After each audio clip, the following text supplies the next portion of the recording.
85% de la vida marina murió en la Tierra en apenas unos pocos millones de años. Y durante mucho tiempo nadie supo que había apretado ese gatillo. Las explicaciones oficiales apuntaban al frío, a los volcanes, a los cambios del mar. Todo sonaba razonable.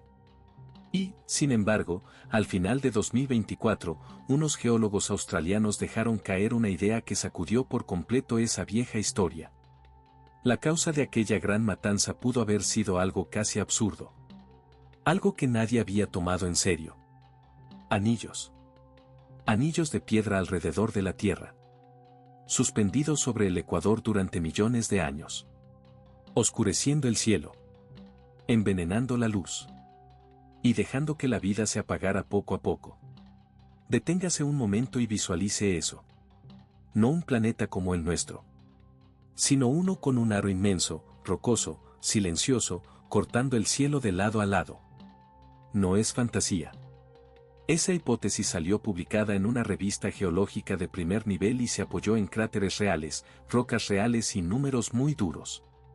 Tanto, que la coincidencia parece una burla del azar. Una entre 25 millones. Y cuanto más se mira esta historia, más inquietante se vuelve. Porque tal vez la Tierra no fue siempre el lugar familiar que creemos. Tal vez fue algo mucho más extraño. Y quizá pueda volver a serlo. La pregunta que importa no es solo qué pasó entonces. La pregunta es qué le hacen esos anillos a un planeta mientras cuelgan sobre él. Porque si esa idea es correcta, no estamos mirando una rareza del pasado. Estamos mirando una advertencia. Para entender la magnitud del hallazgo, hay que bajar primero a una época casi imposible de imaginar. Piense en la Tierra hace unos 466 millones de años. El número es tan enorme que la mente se resiste. Los dinosaurios, para ponerlo en perspectiva, ni siquiera existían todavía. Llegarían muchísimo después. Muchísimo después. En aquel mundo, casi toda la vida estaba en el mar. La tierra firme era un lugar áspero, desnudo, castigado por una radiación feroz. Sin la protección completa de una atmósfera moderna, el sol caía con violencia. En cambio, bajo el agua, todo hervía de formas vivas. Trilobites arrastrándose sobre el fondo. Braquiópodos filtrando alimento con una calma antigua. Y enormes nautiloideos, con sus conchas alargadas, patrullando la oscuridad como fantasmas blindados. Era una edad de esplendor. Uno de los grandes estallidos de diversidad en la historia del planeta. Y aquí está el detalle que cambia todo. Justo en medio de ese esplendor, cuando los océanos rebosaban de vida, algo empezó a alterarse muy arriba. En el cielo. No algo que se viera desde la playa. Algo que solo dejaría rastros enterrados en las rocas, millones de años después. Si mira con atención esa primera grieta, aparece una pista extraña. Los sedimentos calizos de ese periodo, encontrados en distintos continentes, muestran un cambio brusco en su composición. En cierto punto, la firma química de materiales llegados del espacio se dispara. No un poco. Se dispara. Elementos ligados a ciertos meteoritos aparecen en cantidades descomunales, muy por encima del fondo normal. Es como si la Tierra hubiese pasado bajo una lluvia cósmica durante un tiempo larguísimo. Los geólogos lo llaman un pulso de impactos del Ordovícico. Y ese nombre, seco y técnico, apenas roza lo que realmente significa. Imagine la escena. Durante decenas de millones de años, el planeta recibiendo polvo, fragmentos, piedras ardientes. Día tras día. Siglo tras siglo. Era una granizada que no terminaba nunca. Un bombardeo lento, persistente, casi invisible desde abajo. Pero devastador. Durante décadas, la explicación más aceptada fue sencilla. Dos grandes cuerpos chocaron en algún punto del cinturón de asteroides, entre Marte y Júpiter. Uno se hizo pedazos. Sus fragmentos viajaron hacia el interior del sistema solar. Algunos terminaron golpeando la Tierra. Era una versión elegante. Ordenada. De esas que parecen cerrar una herida. Hasta que la nueva investigación mostró que, probablemente, faltaba algo esencial. Y ahí entra Andy Tompkins, geólogo australiano, con una pregunta que nadie había querido hacer de forma seria. No preguntó primero de qué estaban hechos aquellos meteoritos. Preguntó otra cosa. Mucho más incómoda. ¿Dónde cayeron exactamente? Parece una pregunta simple. No lo es. Para responderla hubo que tomar 21 cráteres de la misma antigüedad y retroceder la historia de la corteza terrestre como si se rebobinara una cinta. Los continentes no estaban donde están hoy. América del Norte, Europa, Australia, todo era otra configuración, otro rompecabezas primitivo. Hacer eso exige reconstruir la danza lenta de las placas terrestres durante cientos de millones de años. Y entonces llegó el golpe. Cuando esos 21 impactos se colocaron sobre el mapa del Ordovícico, todos, absolutamente todos, quedaron atrapados en una franja estrecha cerca del Ecuador. Una franja de apenas 30 grados arriba y abajo. Escuche bien eso. 30 grados. Mientras más de 2/3 de la corteza continental estaban fuera de esa zona, los cráteres aparecían allí, como si alguien los hubiese alineado con una regla invisible. Si los meteoritos hubieran caído al azar, eso no debería pasar. No de esa manera. Por eso el cálculo de coincidencia es tan brutal. Una entre 25 millones. Demasiado exacto para ser una casualidad cómoda. Y aquí hay que hacer una pausa. Porque este es el punto donde la ciencia buena deja de mirar la teoría de moda y mira el mapa real. No busca encajar las piezas a la fuerza. Busca qué clase de mecanismo pudo arrastrarlas todas al mismo lugar. Piense en ese mapa por un instante. No en un mapa moderno, limpio y conocido. Piense en una Tierra antigua, girando bajo un cielo raro, con impactos cayendo casi siempre cerca de la cintura del planeta. ¿Qué fuerza podía hacer eso? La respuesta que propuso Tompkins suena loca al principio.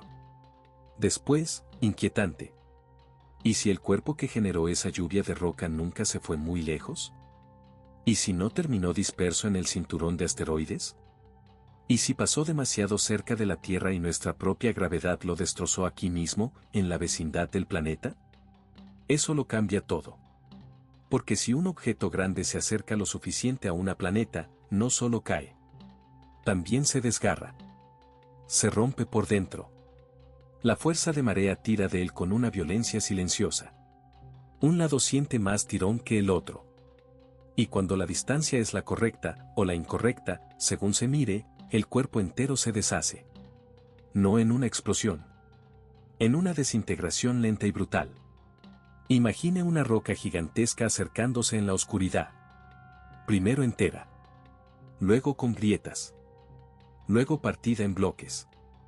Después en una nube de fragmentos que ya no obedecen a una sola forma.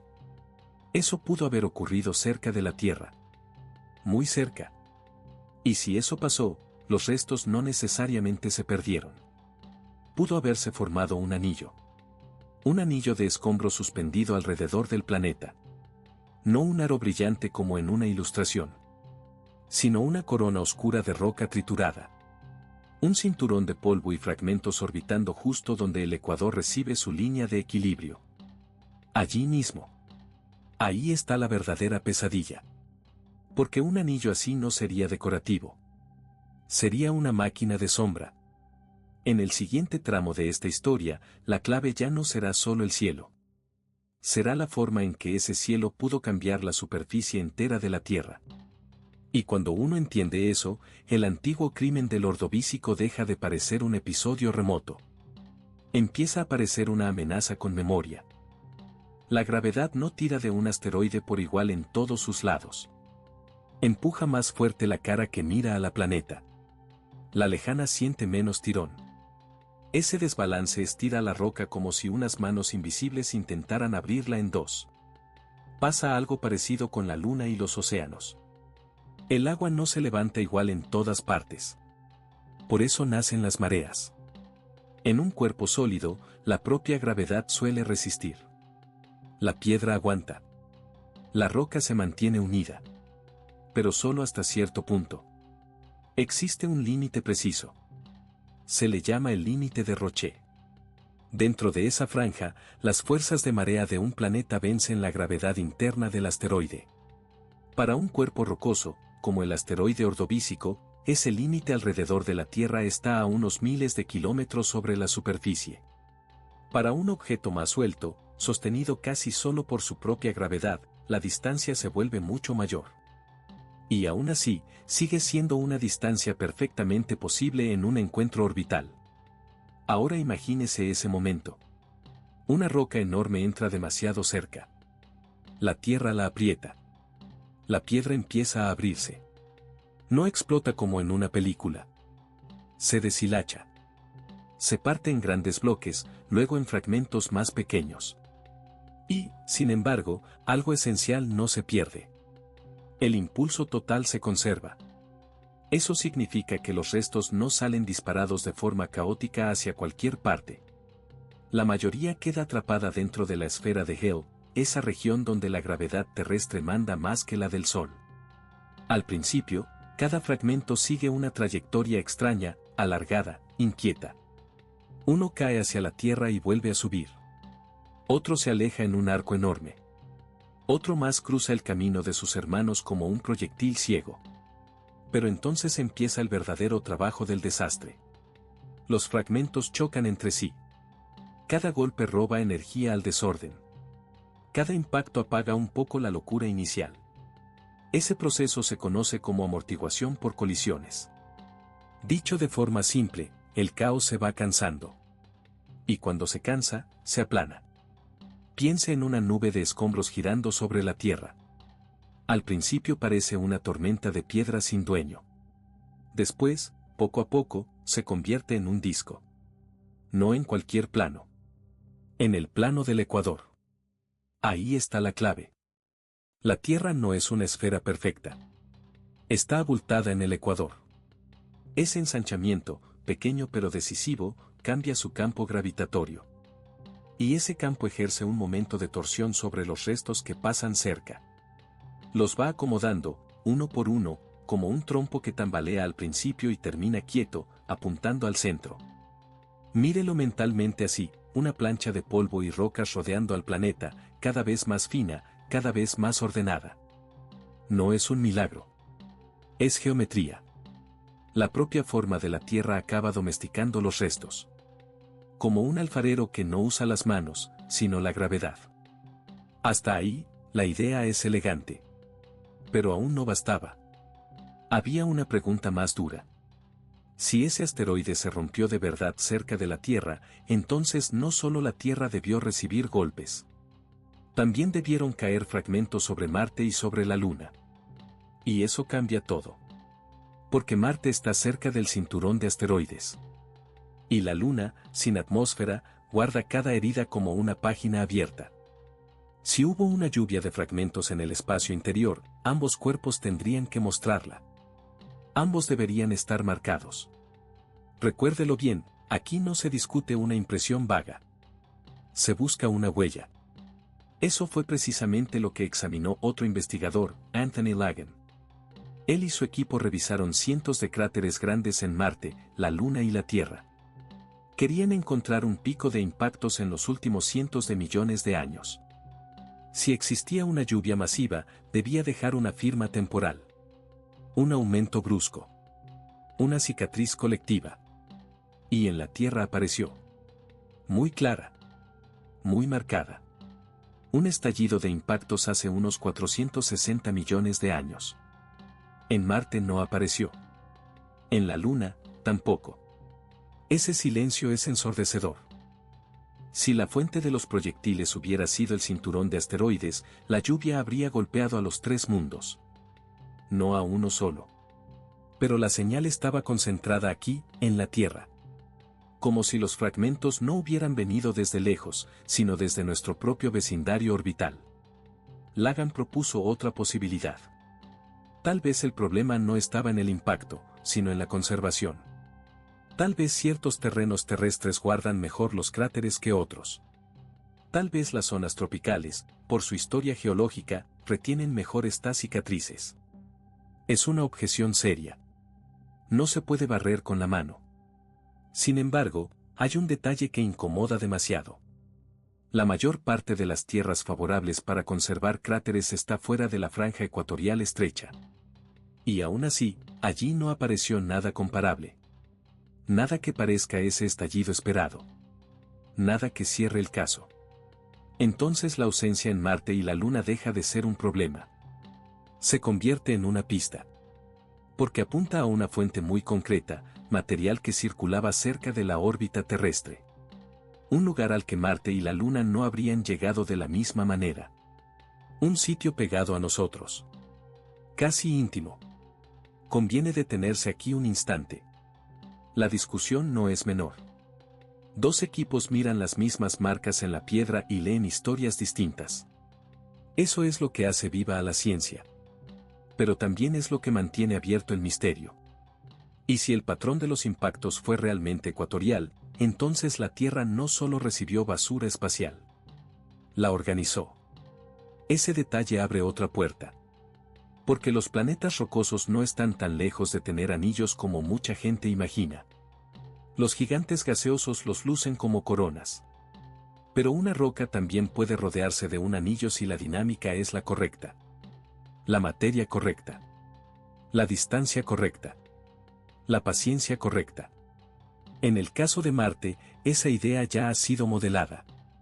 Los cálculos muestran ciclos repetidos. Un satélite se acerca demasiado. Cruza su límite de Roche. Empieza a deshacerse.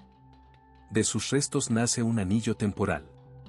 Después, ese anillo cae poco a poco sobre el planeta y de la ruina pueden sobrevivir nuevos satélites pequeños. Vea la imagen. No como una explosión, sino como una lenta cosecha de polvo y piedra alrededor de un mundo rojo. El proceso no sería único. Podría repetirse.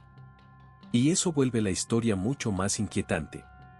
Porque si un planeta puede fabricar un anillo, también puede haberlo fabricado antes. Y después. Aquí entra la luna de la Tierra. La hipótesis más conocida dice que nació de un choque monstruoso. Una Tierra muy joven recibió el golpe de un cuerpo del tamaño de Marte. El impacto lanzó al espacio una nube inmensa de escombros. Parte de ese material quedó orbitando. Luego, por colisiones y por la misma atracción del planeta, se fue ordenando. Primero un anillo. Después, una luna. La luna, dicho sin rodeos, habría crecido desde un anillo. Piénselo despacio. No sería una piedra capturada. Sería un cuerpo nacido del desperdicio de una colisión. Una costra brillante formada por restos calientes, girando sobre la Tierra primitiva hasta reunirse en algo sólido. Y si eso ocurrió una vez, entonces la idea de un anillo terrestre en el Ordovícico ya no parece absurda. Parece una repetición. Una segunda vuelta del mismo mecanismo. Un eco lejano de aquella primera gran herida que dio origen a nuestra compañera nocturna. Lo más incómodo es esto, la Tierra quizá ya hizo esto antes. Y no habría sido la última vez. La imagen más difícil de soltar no es la de un asteroide rompiéndose. Es la de nuestro propio planeta, con un anillo de piedras girando sobre su ecuador, como una marca antigua que el cielo dejó a medias. No era la primera vez que la Tierra lucía un anillo, y quizá tampoco la última. Tompkins lo dijo después de publicar su estudio. Pero lo peor no era el adorno. Era lo que caía desde él. Primero vinieron los golpes menores. El anillo, poco a poco, se deshizo bajo fuerzas que después se entendieron como inevitables. Partículas y rocas más grandes fueron perdiendo altura hasta entrar en la atmósfera. La mayoría ardió allí arriba, dibujando una lluvia continua de rastros de fuego sobre el ecuador. Hermoso desde lejos. Terrible de cerca. Y a intervalos regulares, algo más pesado atravesó ese velo ardiente. Eran fragmentos capaces de abrir un cráter y dejar una cicatriz real en la corteza. De los 21 cráteres que hoy podemos reconocer, solo vemos una sombra mínima de lo que ocurrió. El resto fue borrado por el movimiento de las placas, por la erosión, por capas nuevas de roca que lo taparon todo. Así que la imagen final no es la de un anillo brillante. Es otra. Un cielo encendido, una lluvia de piedra, y una Tierra joven recibiendo impactos una y otra vez. Y si eso fue solo una parte de la historia, entonces el verdadero registro del desastre quedó enterrado muy hondo.